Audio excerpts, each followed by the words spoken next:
Good, happy Wednesday evening. I'm Riley King, and welcome to Good Evening, New Hampshire. Let's get started. Marijuana operation found after burglary report in Auburn, police say. Let's take a listen to the video from WMUR News 9.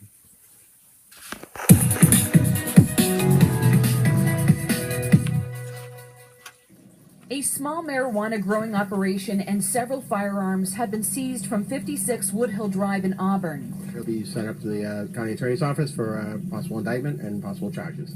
It's the same home where police responded to a confrontation between the homeowner and an intruder earlier this morning. We were sent here for an intruder in the home. There was a confrontation between the homeowner and someone who was inside his house.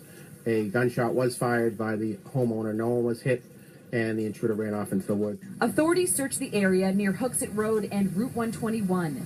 Canines and a state police helicopter were used to track the suspect. He was spotted at one time, but officers lost sight of him.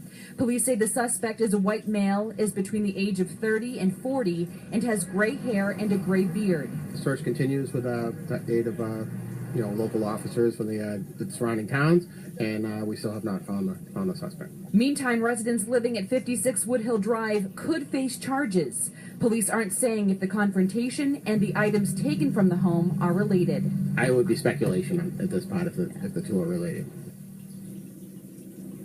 Police say this investigation continues. So far, no arrests have been made. Live in Auburn, Kristen Carosa, WMUR News 9. Okay, and there you go on that report.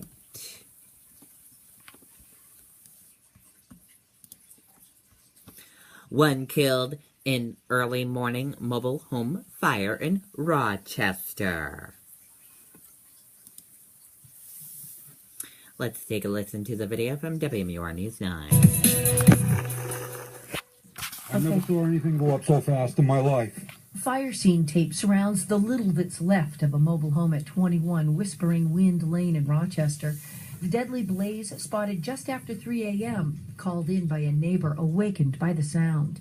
It was like a roaring train, or big truck engines out there. And then when you looked, what did you see? My yard was so bright. I looked, I said, oh my God. She ran to neighbors on each side, hoping in vain that the woman who lived in the burning home alone wasn't inside. And of course, from then on, it was get 911 and get the people up and out, that we could get out. Sad that she didn't make it. But she's going to be missed. Well, she was a very nice woman, and she was always very friendly. The fire appears accidental, the cause still under investigation, but officials believe it was burning inside for a while before it was noticed. A reminder, they say, of the importance of working smoke detectors. Given the construction style of a mobile home, things can go a lot quicker than it would in a traditional built home. The last residential fire death in Rochester was 13 years ago, also in a mobile home. This is a shock to the community, to the department. This is something that we know we have to deal with, but have to deal with very little. The fire marshal's office is waiting to identify the woman until family is notified and the autopsy is complete. Reporting live in Rochester, Jennifer Crompton, WMUR News 9. Okay, and there you go on that report.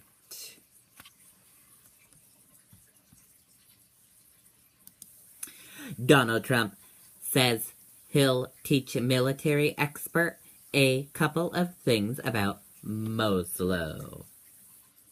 Donald Trump went on the offense against military expert and former Dean of the Army War colleague Jeff McClelland, who said the Republican nominee comments about this weekend about the battle to reclaim Moslow show he doesn't have a firm grasp on military strategy.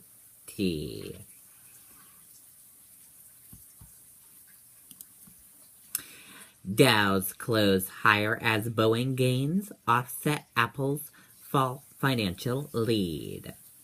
U.S. stocks closed mostly lower on Wednesday as earnings sessions continued, while solid economic data helped financials and oil extend its losing streak despite bullish supply data.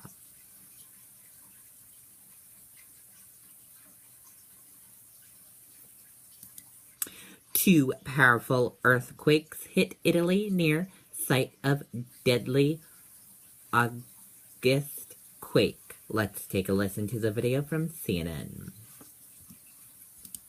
The first one, this 5.5, was at 7:10 p.m., and the second was 8 times stronger. And it was just 2 months ago that we had the devastating 6.2 in the villages of central Italy, such as Amatrice. But again, yes, extremely shallow, and the majority of them are, and history has shown us that. This is a shake back for the 5.5, and I want to point out a couple things. As far as strong, those population numbers who have felt strong shaking, 168,000, very strong is 7,000. Now, it was just 2 hours later that we had a 6.1. Originally, they thought it was a 6.4, but this is 8 times stronger, as mentioned, and this occurred at 9:18.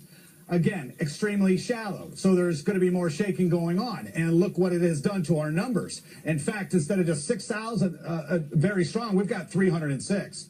And you get up into severe shaking, this is when it becomes deadly. Now, I want to show you a map, a Google area of what we're talking about. This is only 20 kilometers from the one 2 months ago in Amatrice. So they felt it as well, and there are still many in 10 cities, and it is raining, so it's unfortunate. But when you get in a little bit closer here, we're going to be able to see this. We can get the graphics back on the side. Thank you. In between these two is the town of Viso.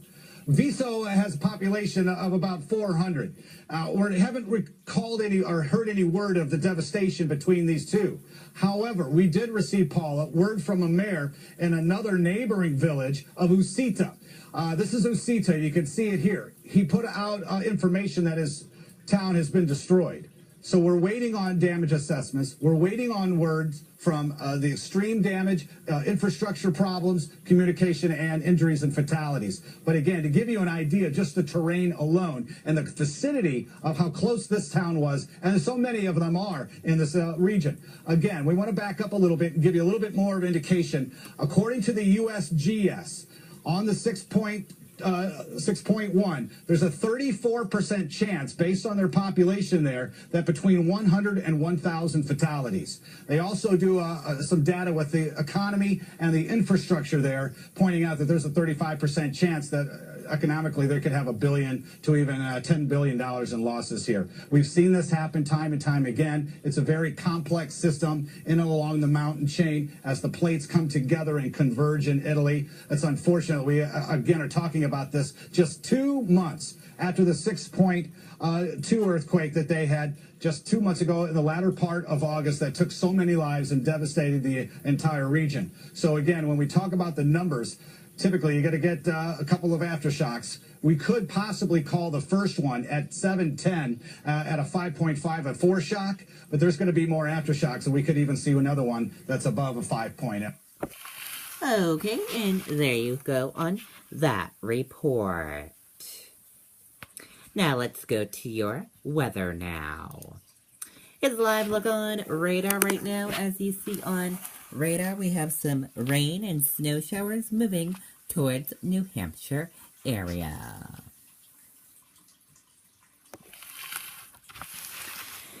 Now let's take a look at your weather on our weather system. Your weather on our weather system, your wind speed peak is 8 miles per hour, average is 2, current is 3 from the east. Your temperature is 39 degrees, humidity is 57%, your dew point is 25 degrees, your forecast is sun/clouds, and your pressure is 30.21. Now let's take a look at your next 7-day forecast.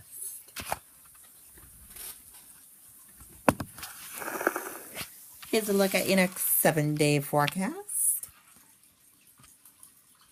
And now let's take a look at that traffic. Here's a look at that traffic right now. We're seeing a lot of green roadways, and we have a few yellow areas and a few tiny yellow areas. Otherwise, your traffic is moving pretty good on your Wednesday evening. And that does it for Good Evening, New Hampshire. I hope you all have a great rest of your night. Good night, everyone. Bye.